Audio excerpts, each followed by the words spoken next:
La famille royale a été avertie qu'elle doit faire attention à la charge de travail de la reine avant son énorme jubilé de platine l'année prochaine. Sa Majesté, 95 ans, a passé mercredi soir à l'hôpital, sa première nuit à l'hôpital en 8 ans, après avoir annulé ses fonctions officielles. Cela comprenait l'annulation d'un voyage prévu en Irlande du Nord sur ordre des médecins.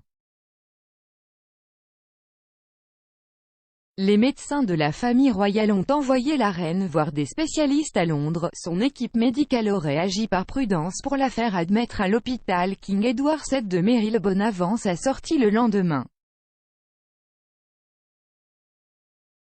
Le palais de Buckingham a insisté sur le fait que Sa Majesté était de bonne humeur à la suite d'enquêtes préliminaires lors de sa visite à l'hôpital.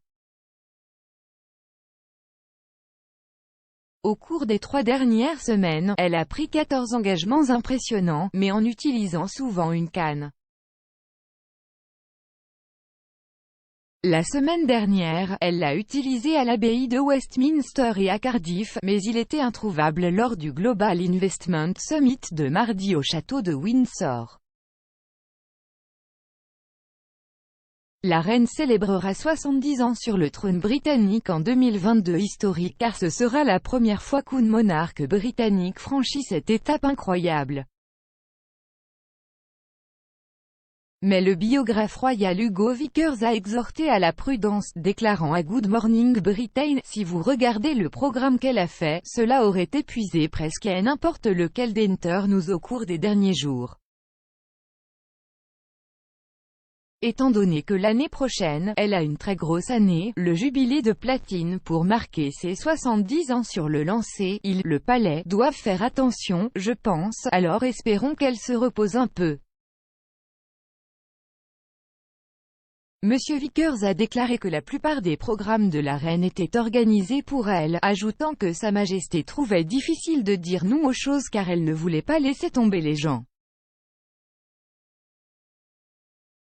Mais l'expert royal a également averti, elle peut bien sûr dire non et parfois elle le fait, mais je pense que parfois, ils doivent vraiment réfléchir à la façon de rendre les choses aussi faciles que possible, obtenir une exposition maximale de la reine avec un minimum d'effort pour ne pas la fatiguer trop.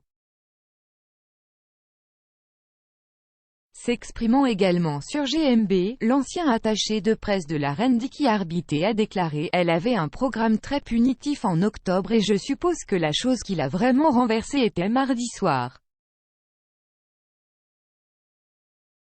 Il était entendu que la reine était de retour à son bureau au château de Windsor jeudi après-midi, quelques heures seulement après son retour de l'hôpital. Elle aurait lu ses boîtes rouges officielles du gouvernement et devrait maintenant se reposer pour le reste de cette semaine. Le palais de Buckingham a déclaré dans un communiqué, suite à un avis médical pour se reposer pendant quelques jours, la reine s'est rendue à l'hôpital mercredi après-midi pour des enquêtes préliminaires, retournant au château de Windsor à l'heure du déjeuner aujourd'hui, jeudi, et reste de bonne humeur.